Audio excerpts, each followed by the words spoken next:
My 15-year-old daughter told me to get over what my pastor did to me at 13 because it happened 20 years ago, while she banned her gay brother from our home for 6 months. So I gave her 24 hours to choose between respecting my boundaries or living with her Satanist father. That was 2 years ago. She still sleeps in her car outside my house, every night, clutching the same Bible. She used to weaponize against us, and the church ladies leave weekly casseroles on my porch, with notes saying she hasn't stopped sobbing through Sunday service. Around 6 months back, my 15-year-old daughter chose to become an extreme Christian, and everything went bad after that. She changed from a really social and happy kid to someone who stays home and spends her free time reading the Bible. I'd be fine with it if she didn't keep pushing it on me. She nags me all the time about her new discoveries, how everyone should devote their life to Christ, and has made the decision to cut off her 20-year-old brother for being gay. Whenever he visits, she leaves the house for the duration of his stay. We have had many arguments about faith, and these arguments specifically stem from her trying to force me to start attending church with her, start studying the Bible with her, and help out with the church. She seems obsessed with the idea of giving to the church and wants me to join and help out voluntarily with its fundraisers, and about 2 months ago we got into a huge argument about it. She kept nagging about it nonstop for the better part of an entire day. I finally exploded at her and told her the reason I will never step foot inside a church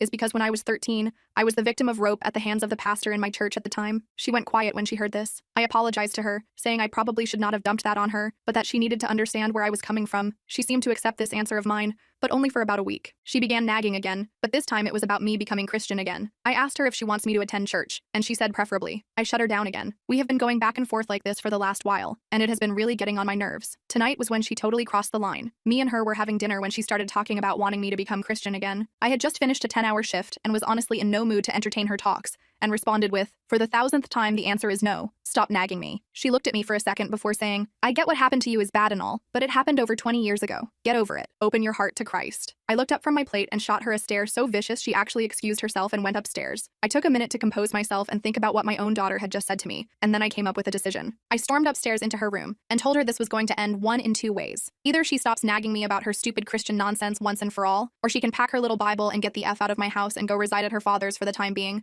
who just happens to be a practicing Satanist. I told her she has 24 hours to make a decision, but she still has not. I sat at the dining table for another 20 minutes, staring at the empty chair where Madison had been sitting. My hands were still shaking. The plate of spaghetti in front of me had gone cold, but I couldn't bring myself to move. Every few minutes, I'd hear a floorboard creak upstairs and my whole body would tense up, waiting for her to come down and apologize. She didn't. Finally, I stood up and started clearing the table. My movements were mechanical, scraping food into the trash, loading the dishwasher, wiping down the counters. The routine helped steady my nerves, but my mind kept replaying her words. Get over it. Like it was that simple. Like trauma had an expiration date. I grabbed my phone and texted Tyler. "Your sister crossed a line tonight. Might be coming to stay with your dad soon." The 3 dots appeared immediately. "What happened?" He typed back. I started typing out the whole story, then deleted it, started again, deleted again. Finally settled on, "She told me to get over what happened when I was 13. For Christ." His response was instant. "I'm coming over." "No," I typed quickly. "She'll just leave if you come. Give me tonight to figure this out." "Mom, are you okay?" I stared at his message for a long time before answering. "I will be." After finishing in the kitchen, I went to the living room and collapsed on the couch. The house was eerily quiet. Usually Madison would be down here by now, either watching TV or reading her Bible in the armchair by the window. These days it was always the Bible. I couldn't remember the last time we'd watched a movie together. My phone buzzed. A text from my ex. Tyler just called. "What's going on with Madison?" Of course Tyler had called his father. The kids had always been close with him, despite our differences, despite the fact that he literally had a pentagram tattooed on his forearm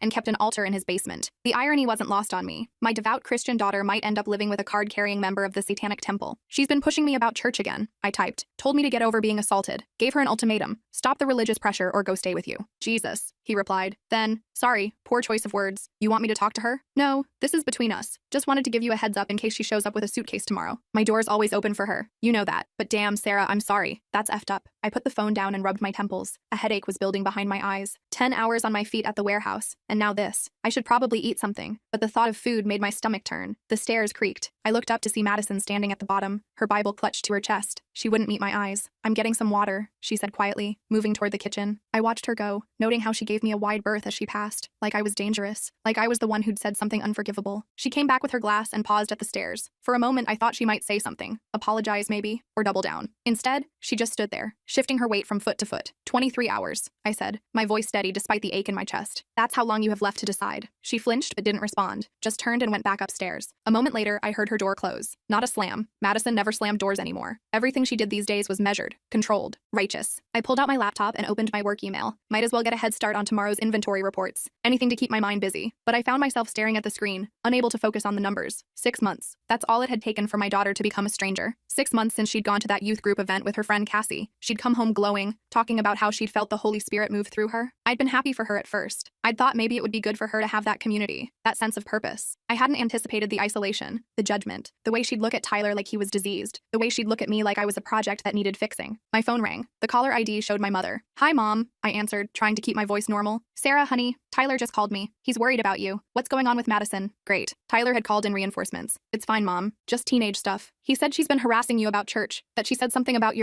what happened." I closed my eyes. My mother was one of the few people who knew the full story. She'd been the one to pull me out of that church, to press charges, to hold me through the nightmares. The case had gone nowhere. The pastor had connections, good lawyers. He died peacefully in his sleep 10 years later, never facing justice. She told me to get over it, I said quietly. Said it happened over 20 years ago and I should open my heart to Christ. The silence on the other end stretched so long I thought the call had dropped. Then, that little. My mother caught herself. "Sarah, I'm coming over." "No, Mom, please, I handled it." I gave her an ultimatum. Either she stops the religious pressure or she goes to stay with her father. Good. Good for you. You don't deserve that, honey. Not from anyone, especially not from your own daughter. We talked for a few more minutes, my mother offering to come stay with me, to talk to Madison, to do something, anything. I turned her down gently. This was something I needed to handle myself. After we hung up, I went back to staring at my laptop screen. The inventory numbers blurred together. I thought about calling in sick tomorrow, but we were already short-staffed. Besides, work would be a good distraction. I heard Madison's door open again, footsteps in the hallway, the bathroom door closing. Normal nighttime sounds, but they felt different now, heavier, like the house itself was holding its breath. 22.5 hours left. I wondered if she was up there praying, asking God for guidance, asking him to change my heart. The thought made me angry all over again. Where was God when I was 13? Where was he when the person I was supposed to trust most in that building was destroying my innocence? But I couldn't say that to Madison. I'd tried once to explain how faith felt different when it had been used as a weapon against you. She'd just quoted scripture at me. Something about forgiveness. Something about God's plan. The clock on the wall ticked past 9. I should go to bed soon. Another early shift tomorrow, but I couldn't imagine sleeping. Not with this hanging over us. My phone buzzed. Another text from Tyler. "I love you, Mom. No matter what happens with Madison, you don't deserve this." Tears pricked at my eyes. I typed back, "I love you too. See you this weekend? Wouldn't miss it. Even if I have to stand on the porch the whole time." That made me laugh, despite everything. The image of Tyler standing on the porch, waving at Madison through the window while she glared at him from inside. It was absurd. The whole situation was absurd. I closed my laptop and stood up, stretching my back. Time to attempt sleep. As I headed for the stairs, I paused outside Madison's room. Light spilled from under the door. I could hear her voice, low and rhythmic, praying. For a moment, I considered knocking, trying one more time to make her understand. But what was the point? She'd made her position clear. 20 years wasn't long enough. My trauma had an expiration date, and apparently, it had passed. I went to my room and got ready for bed. As I lay in the dark, staring at the ceiling, I thought about the girl Madison used to be. The one who'd come to me with every problem, every joy, every fear. The one who'd held my hand during Tyler's coming out, who'd told him she loved him no matter what. That girl felt like a ghost now, replaced by this stranger who carried her Bible like a shield and her faith like a sword. 21 hours and 45 minutes. I closed my eyes and tried not to count. The morning alarm jolted me awake at 5:30. 3 hours of fitful sleep, punctuated by dreams of empty churches and slamming doors. I dragged myself out of bed and into the shower, letting the hot water work on the knots in my shoulders. Madison's door was still closed when I passed it on my way downstairs. In the kitchen, I found evidence she'd been down during the night. Her cereal bowl sat in the sink, unwashed. A sticky note on the refrigerator caught my eye. In Madison's neat handwriting, "Mom, I'm praying for you. M." I crumpled it and tossed it in the trash. The warehouse was already bustling when I arrived. My supervisor Janet took one look at me and raised an eyebrow. "Rough night? Family stuff," I muttered,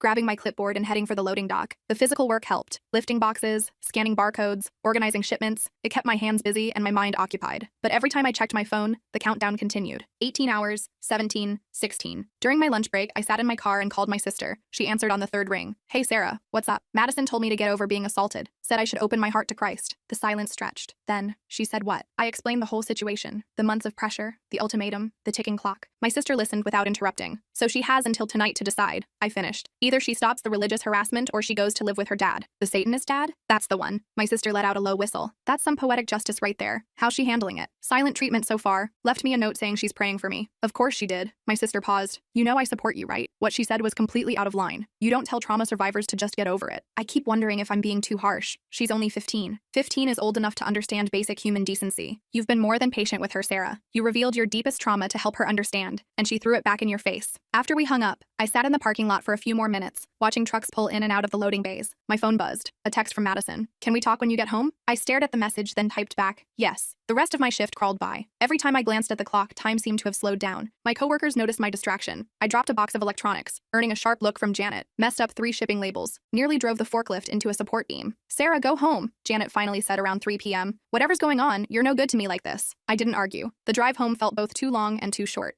When I pulled into the driveway, I noticed Madison's bedroom curtains were drawn. The house was quiet when I entered. "Madison?" I called out. "In here," came her voice from the living room. She was sitting in her usual chair, Bible closed on her lap. For once, she wasn't reading it. Her eyes were red-rimmed, like she'd been crying. I sat down across from her. "You wanted to talk?" She nodded, fidgeting with the ribbon bookmark hanging from her Bible. "I've been thinking about what you said. About Dad. And I don't want to live with him." She looked up at me, and for a moment I saw my little girl again. Not the zealot she'd become. "He scares me." "Your father has never hurt anyone, Madison. His beliefs might be different, but he worships Satan." The words burst out of her. "How can you be okay with that?" I leaned back, studying her. "The same way I used to be okay with you being Christian. People believe different things, Madison. The problem isn't what you believe. It's when you try to force those beliefs on others. I'm trying to save your soul. I didn't ask to be saved." She clutched her Bible tighter. "So what? I'm just supposed to watch you go to hell? You're supposed to respect my boundaries. You're supposed to understand that when someone tells you they were hurt by the church, you don't tell them to get over it and go back. But it wasn't God who hurt you. It was a man. A sinful man who—" "Stop." I held up my hand. "This is exactly what I'm talking about. You're doing it again. Making excuses, pushing your agenda. I told you my truth, and you're still trying to convince me I'm wrong." Madison's face flushed. "Because you are wrong. You're letting one bad person keep you from eternal salvation." I stood up. 10 hours left, Madison. You can either accept my boundaries or pack your bags." I went to the kitchen, needing distance. My hands shook as I filled a glass with water. Behind me, I heard Madison storm upstairs. Her door didn't slam, but it closed with enough force to make the house shudder. An hour later, she came back down. This time, she had her phone in her hand. "I called Pastor David," she announced. My stomach dropped. "You did what?" "I told him about our situation. He wants to meet with us. He says he can help." "Absolutely not. Mom, please, just one meeting. He's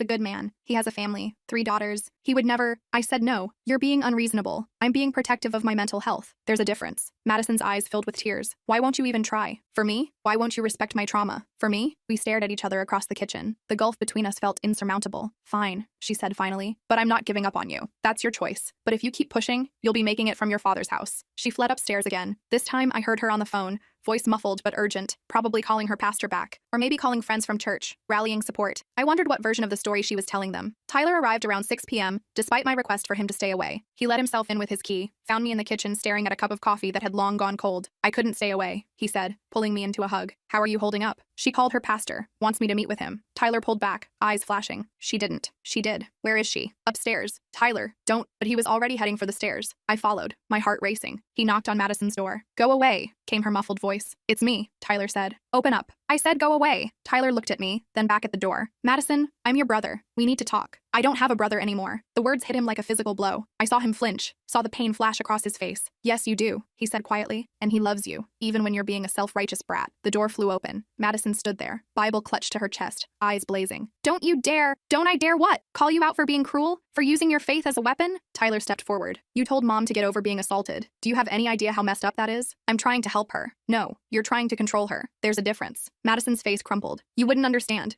She couldn't even say the word. "Gay?" Tyler supplied. "Yeah, I am. And you know what? God made me this way. If you have a problem with that, take it up with him. The Bible says a lot of things. It also says to love thy neighbor, to judge not lest ye be judged, to show compassion and mercy. Where's your compassion for Mom, Madison? Where's your mercy?" Madison retreated into her room, but Tyler followed. I hovered in the doorway, watching my children face off. "She's going to hell," Madison whispered. "Both of you are. And I can't just stand by and watch." "That's not your call to make," Tyler said gently. "And even if it were, do you really think harassment and ultimatums are the way to change someone's heart? I don't know what else to do. How about respecting her boundaries? How about loving her where she is, not where you want her to be?" Madison sank onto her bed, tears streaming down her face. "But what if she dies without accepting Christ? What if I never see her again in heaven?" Tyler sat beside her, careful not to touch. Madison had made it clear that physical contact with him was unwelcome now. "What if you drive her away so completely that you never see her again in this life?" That made Madison pause. She looked at me standing in the doorway, then back at Tyler. 6 hours, I said quietly. "You have 6 hours left to decide." I left them there and went back downstairs. Through the ceiling, I could hear their muffled voices. Tyler's calm and measured, Madison's increasingly agitated. Part of me wanted to intervene, but I knew Tyler could handle himself. He'd had to, these past 6 months. My phone rang. Unknown number. Against my better judgment, I answered. "Hello? Mrs. Peterson? This is Pastor David from Eternal Light Baptist. Madison gave me your number. I understand you're having some difficulties at home." My blood ran cold. "She had no right to give you this number. She's concerned about you. We all are. Madison's told us about your past trauma, and I want you to know that our church would provide a safe, healing environment for—" I hung up, blocked the number. My hands were shaking again. The doorbell rang. I looked through the peephole to see a middle-aged man in a polo shirt holding a Bible. Behind him, a woman with a sympathetic smile. I didn't open the door. "Mrs. Peterson?" the man called. "We're from Madison's church. We just want to talk." I stayed silent. After a few minutes, they left a pamphlet in the door and departed. The title read, "Healing from Church Hurt, A Path Back to God." I threw it in the trash with Madison's note. Tyler came downstairs an hour later looking exhausted. "She's completely brainwashed," he said. "She honestly believes she's doing the right thing. I know. She She showed me these videos her youth group has been watching. Dad, they're basically cult indoctrination, all about spiritual warfare and saving souls, and how anyone who isn't their specific brand of Christian is an enemy combatant. I rubbed my temples. What do I do, Tyler? I can't have her here if she's going to keep this up, but sending her to your dad's feels like giving up. It might be what she needs, Tyler said carefully. A reality check. Show her that the world isn't as black and white as she thinks, or it might drive her deeper into this. Maybe. But Mom, you can't sacrifice your mental health for her. You've been through enough. We ordered pizza, neither of us in the mood to cook. Madison didn't come down for dinner. I left a plate outside her door, knocked once. 4 hours, I said through the wood. No response. Tyler stayed until 10 p.m., despite Madison's refusal to acknowledge his presence. As he was leaving, he hugged me tight. You're doing the right thing, he whispered. Don't let her make you doubt that. After he left, I sat in the living room, watching the clock. 10:30, 11 o'clock, 11:30. At 11:45, Madison came downstairs. She had her suitcase with her. My heart sank. You've made your decision? She set the suitcase down and looked at me. I have conditions. This isn't a negotiation, Madison. Just hear me out. She took a deep breath. I'll stop asking you to come to church. I'll stop talking about Christianity around you, but I want conditions too. I waited. I want to keep going to church myself. I want to keep my Bible study group. And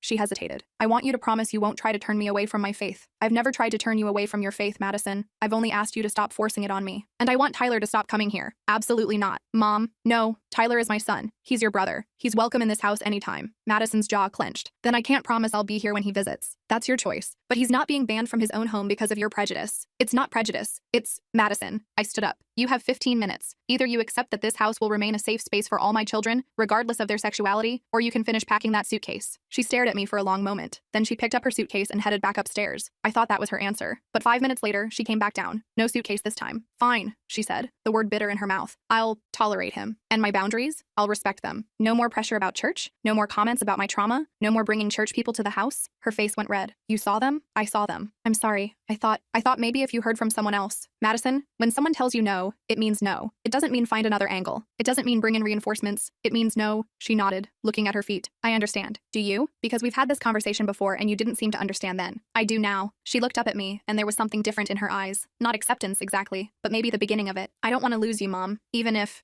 I think you're making the wrong choice. I don't want to lose you either, I said. But I will, Madison. If you cross this line again, I will send you to your father's, and I won't feel guilty about it. My mental health has to come first. I know. Her voice was small. Can I hug you? I opened my arms. She fell into them, and for a moment, she was just my little girl again. Not a zealot, not a judge, just my daughter, scared and confused and trying to navigate a world that suddenly seemed more complicated than her black and white faith allowed. I love you, I whispered into her hair. I love you too, she whispered back. When we pulled apart, the clock showed 12:01. The deadline had passed. Go to bed, I said. We'll talk more tomorrow. She nodded and headed for the stairs. At the bottom, she paused. Mom, what if I mess up? What if I say something without thinking? Then we'll deal with it. But Madison, I need you to understand. This is your last chance. There won't be another ultimatum. Next time, you'll just find your bags packed. I understand. I watched her climb the stairs, her footsteps heavy with the weight of our new reality. The house settled into silence around me. I should have felt relieved. Madison had chosen to stay, chosen to respect my boundaries, but all I felt was tired. I picked up my phone and texted Tyler. She's staying. Agreed to respect boundaries. His response was immediate. Do you believe her? I stared at the question for a long time before answering. I don't know. Keep me posted. Love you. Love you too. I made my rounds, locking doors, turning off lights. Outside Madison's room, I paused. No light under the door this time. No sound of praying. Maybe she was actually sleeping. Or maybe she was lying awake, planning her next move. Because that was the thing about true believers. They didn't give up easily. And Madison, for all her faults, was nothing if not a true believer. Time would tell if she could keep her promise. Time would tell if our fractured relationship could heal. But for tonight, we'd survived. We'd found a fragile peace. It would have to be enough. The next morning, I woke to the sound of Madison's alarm going off down the hall. Kale Ara, church youth group breakfast meeting. I lay there listening to her get ready, the shower running, drawers opening and closing, footsteps padding between bathroom and bedroom. Normal teenage morning sounds that somehow felt loaded with meaning now. I got up and made coffee,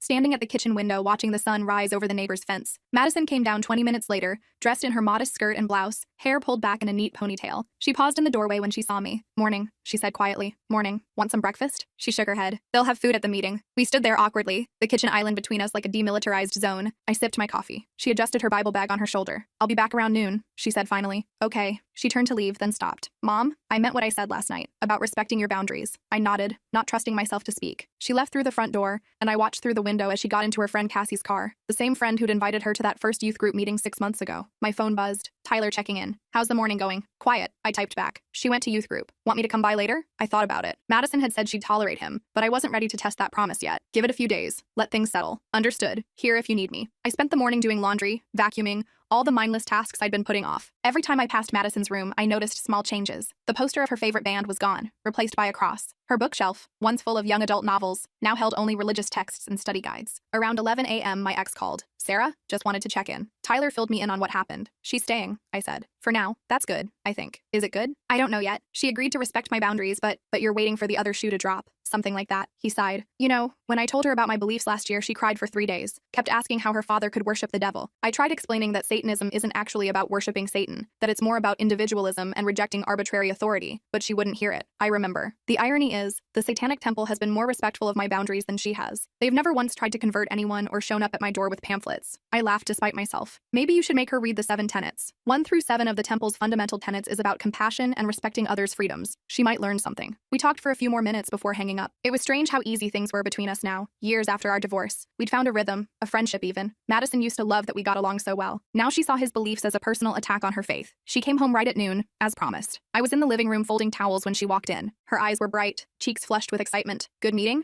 I asked carefully. She started to speak, then caught herself. I could see her physically swallow whatever she'd been about to say about the sermon or the prayer session or whatever had her so energized. It was fine, she said instead. I'm going to make a sandwich. Want one? Sure. We ate lunch together in relative silence. She told me about her upcoming history test. I mentioned that the washing machine was making a weird noise again. Safe topics. Neutral ground. The afternoon passed quietly. Madison stayed in her room, presumably doing homework. I paid bills, answered work emails, started dinner. It felt almost normal, if you ignored the elephant in every room. Around 4 p.m., the doorbell rang. I looked through the peephole to see a woman I didn't recognize holding what looked like a casserole dish. I opened the door cautiously. Can I help you? Hi, I'm Sandra from Eternal Light Baptist. I'm in Madison's youth group leader team. She held up the dish. I brought you a lasagna. Madison mentioned you work long hours, and I thought you might appreciate not having to cook tonight. I stared at the lasagna, then at Sandra's expectant smile. Madison mentioned me? Oh, she talks about you all the time. Such a devoted daughter. She's been asking us to pray for you, and I just wanted to stop by and let you know you're in our thoughts. I see. I didn't take the dish. Sandra, I appreciate the gesture, but I need you to understand something. I've asked Madison not to involve me with your church. That includes home visits. Sandra's smile faltered. Oh, I didn't mean to overstep. I just thought, I know what you thought, but I need you to respect my boundaries. Please don't come here again. Her face flushed. Of course. I'm so sorry.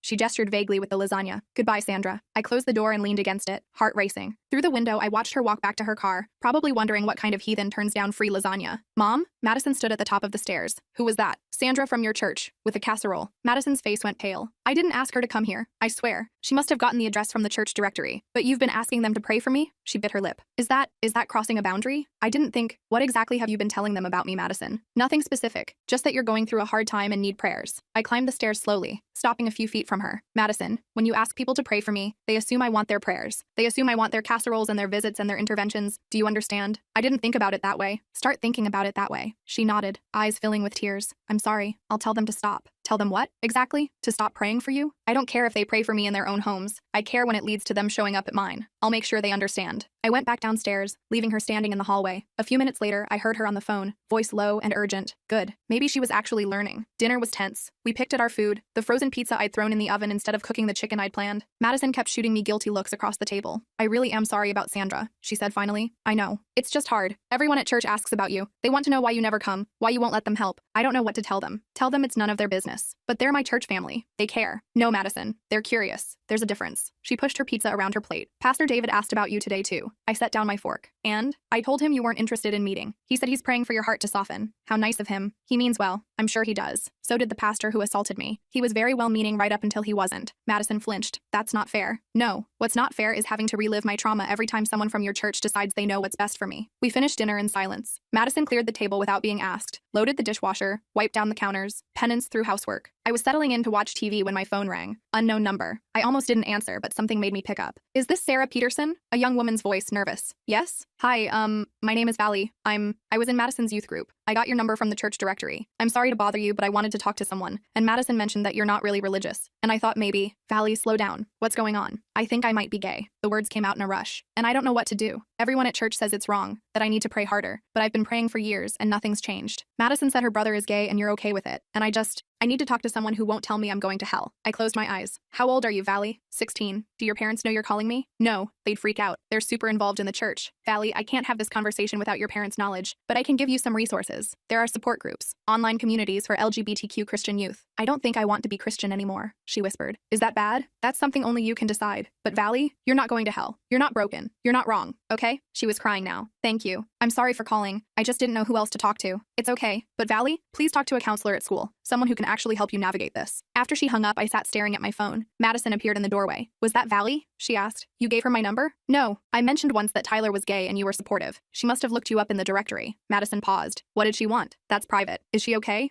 I looked at my daughter, really looked at her. What do you think, Madison? Is a gay teenager in your youth group okay? Madison's face went through several expressions before settling on defensive. We teach what the Bible says. And what about compassion? What about kids like Valley who are struggling? We pray for them. To change? To find their way back to God's plan. I stood up. I'm going to bed. But Madison, think about Valley. Think about Tyler. Think about what your version of God's love actually looks like to the people living it. I left her standing there and went upstairs. As I got ready for bed, I could hear her moving around downstairs, turning off lights, checking locks, normal nighttime sounds. My phone buzzed. A text from an unknown number. This is Valley. Thank you for being kind. I'm going to talk to the school counselor Monday. I typed back, good. You're going to be okay. Another buzz. Tyler. Everything all right? You seem off. A kid from Madison's youth group called. 16 and gay and scared. Jesus. That could have been me. I know. You helped her? I tried. That's all anyone can do. Love you, Mom. Love you too. I was almost asleep when I heard Madison's door open, footsteps in the hall, a pause outside my room, then her door closing again. The next few days fell into an uneasy routine. Madison went to school, came home, did homework. She didn't mention church. I didn't ask. We moved around each other carefully, like we were both made of glass. Wednesday night was usually her Bible study night. I came home from work to find her at the kitchen table, textbooks spread out around her. No Bible study? I asked. I told them I needed to focus on school for a while. I didn't press. We ate dinner, actual cooked food this time, and she told me about her history presentation. Normal mom-daughter conversation. It felt like a gift. Thursday afternoon, Tyler texted, "Can I come by Saturday? I miss you both." I found Madison in her room. Tyler wants to visit Saturday. How do you feel about that? She looked up from her homework, face carefully neutral. It's your house. It's our home. And he's your brother. I know. She turned back to her books. Saturday's fine. Friday night, Madison came downstairs while I was reading. She stood in the doorway, fidgeting with her phone. Mom, some kids from youth group are going to the movies tomorrow. Can I go? Which kids? She listed names. Cassie, a few others I recognized. Not Valley? I asked. Madison's face tightened. She hasn't been coming to youth group. I wonder why. Mom, you can go to the movies. Be home by 11. Saturday morning, I woke to find Madison already up, making pancakes. The kitchen smelled like vanilla and cinnamon. What's the occasion? I asked. No occasion. Just felt like cooking. She flipped a pancake expertly. Tyler still coming today? Around 2. She nodded, focused on the stove. We ate breakfast together, talking about nothing important. It felt almost normal, almost like before. Madison left for the movies at noon. I cleaned the house, nervous energy making me scrub things that didn't need scrubbing. At 1:45, Tyler texted that he was on his way. He arrived right at 2, flowers in one hand and a box of cookies from my favorite bakery in the other. Bribes, he said, grinning. Get in here, I said, pulling him into a hug. We settled in the living room, catching up on his week. He was dating someone new, a guy named Alexander from his ceramics class. Work was going well. He was thinking about adopting a cat. Where's Madison? He asked finally. Movies with friends. She'll be back later. Did she know I was coming? Yes. He nodded slowly. Progress, I guess. We were in the kitchen making lunch when we heard the front door open. Madison appeared in the doorway, earlier than expected. Her eyes went immediately to Tyler. Hi, she said quietly. Hey, Mads. They stood there, my 2 children, with years of love and 6 months of hurt between them. Madison shifted her weight, clutching her purse. Movie was sold out, she said, though I suspected that wasn't entirely true. Want a sandwich? Tyler offered. I'm making my famous turkey club. Madison hesitated, then nodded. Okay. She sat at the island while Tyler assembled sandwiches, keeping up a steady stream of chatter about his ceramics class, the funny thing his roommate did last week, anything but the elephant in the room. Madison listened, occasionally asking a question. Small steps. We ate lunch together, the 3 of us. It wasn't comfortable exactly, but it wasn't horrible either. Madison even laughed once at Tyler's impression of his boss. After lunch, Tyler suggested a board game. We played Scrabble, arguing good-naturedly over whether QI was a real word. Madison won, as usual. She'd always been good with words. Around 4, Madison excused herself to do homework. Tyler and I moved back to the living room. That went better than expected, he said quietly. She's trying. Are you okay with all this? Really okay? I thought about it. I'm protecting myself. That has to be enough for now. Tyler left around 6, hugging me tight at the door. Same time next week? We'll see. Madison came down after he left. That was nice, she said carefully. It was. I'm trying, Mom. I want you to know that. I know. She sat beside me on the couch, not quite touching, but close. Can I ask you something? Sure. Do you think you'll ever forgive me for what I said about what happened to you? I turned to look at her. I'm working on it. But Madison, forgiveness doesn't mean forgetting, and it doesn't mean giving you permission to hurt me again. I understand. We sat in silence for a while, watching the evening light fade outside. Madison pulled her knees up to her chest, looking younger than her 15 years. Valley left the church, she said suddenly. Did she? Her parents are devastated. They think someone influenced her, led her astray. What do you think? Madison was quiet for a long time. I think she was really unhappy, but I don't understand why. The church is supposed to be a place of love and acceptance. Is it, though? For everyone? It should be. Should and is are 2 different things, Madison. She nodded slowly. Tyler seemed happy today. He is happy. He's living authentically, being who he is. Even though what? Nothing. She stood up. I'm going to bed. Love you, Mom. Love you too. Sunday morning, Madison got up for church. I heard her getting ready, the familiar routine. She came downstairs in her church clothes, Bible in hand.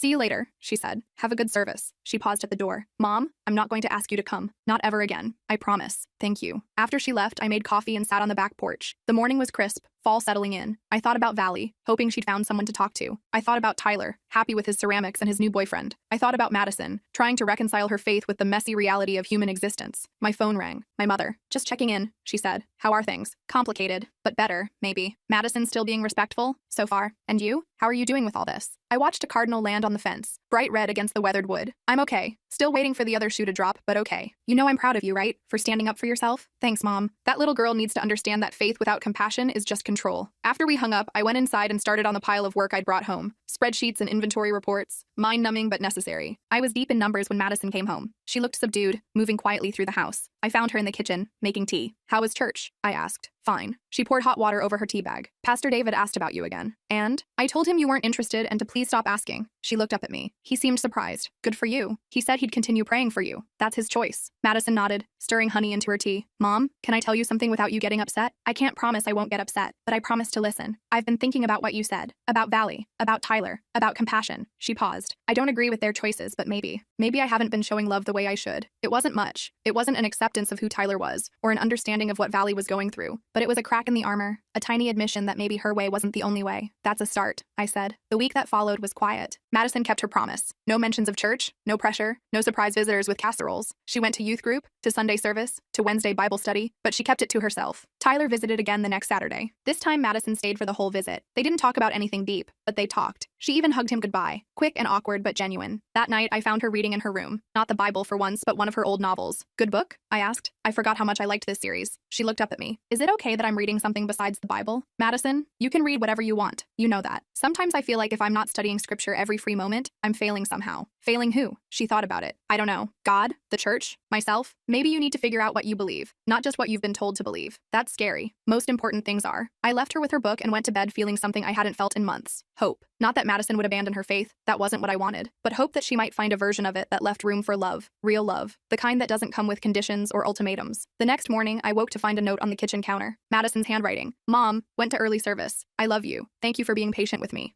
I made coffee and sat at the table reading the note again. Outside, the cardinal was back, pecking at something in the grass. Life going on, finding its way. My phone buzzed. A text from an unknown number. Hi, Mrs. Peterson. This is Valley. I wanted to let you know I talked to the counselor. She's helping me find a support group. Thank you for being kind when I called. I smiled, typing back. I'm glad you're getting help. You're going to be okay. Madison came home from church looking thoughtful. She changed out of her church clothes and found me in the garden, pulling the last of the summer vegetables. Need help? She asked. We worked side by side, filling a basket with tomatoes and peppers, dirt under our fingernails, sun on our faces. Madison told me about a new girl at youth group who just moved to town. Normal conversation, easy. Mom, she said as we headed inside, I know I've hurt you, and Tyler, and probably others. I'm trying to do better. I know you are. It's hard though. When you believe something so strongly, it's hard to see how it might hurt people. The important thing is that you're starting to see it. She nodded, washing tomatoes at the sink. I still believe in God, in Jesus. That hasn't changed. I'm not asking it to, but maybe. Maybe I need to think more about what that means, how to live it without hurting people I love. That night, we cooked dinner together, using the vegetables from the garden. Madison chatted about school, her upcoming math test, the book she was reading, normal teenage concerns. It felt like a gift, this ordinary evening, this careful peace we'd built. As we cleaned up, Madison said, Tyler texted me today. Oh, just a funny meme. Nothing big, but it was nice. That's good. I texted him back. Small steps, baby steps, but steps forward nonetheless. Later, I sat on the porch, watching the stars come out. 6 months ago, I thought I'd lost my daughter to extremism. Now, maybe, I was getting her back. Changed, certainly. Still faithful, still struggling to balance her beliefs with the messy reality of human relationships, but trying. My phone lit up with a text from Tyler. Madison sent me a meme. It was actually funny. Who is this person and what did she do with my sister? I laughed, typing back, give her time. She's finding her way. Love you, Mom. Love you too. Inside, I could hear Madison on the phone with a friend from school. Not church, just school. Talking about normal things, homework, boys, the upcoming school dance. Another small victory. I thought about the ultimatum I'd given her, the suitcase she'd packed and then unpacked. The promises made and so far kept. It wasn't perfect. There would probably be setbacks, moments where her faith and our family crashed into each other again. But for now, we were navigating it, together, but with boundaries. Love, but with limits. Madison appeared in the doorway. I'm heading to bed. Love you. Love you too. Sleep well. She hesitated. Mom, thanks for giving me another chance. Everyone deserves a chance to grow, Madison. Even zealots. She smiled, a real smile. Even recovering zealots, especially those. After she went upstairs, I sat in the quiet house, thinking about second chances and slow changes, about faith and family and the complicated dance between them, about trauma and healing and the boundaries we build to protect ourselves. Somewhere upstairs, Madison was probably praying. That was okay. Her faith was hers to navigate. My boundaries were mine to maintain. And somehow, in the space between, we were finding our way back to each other.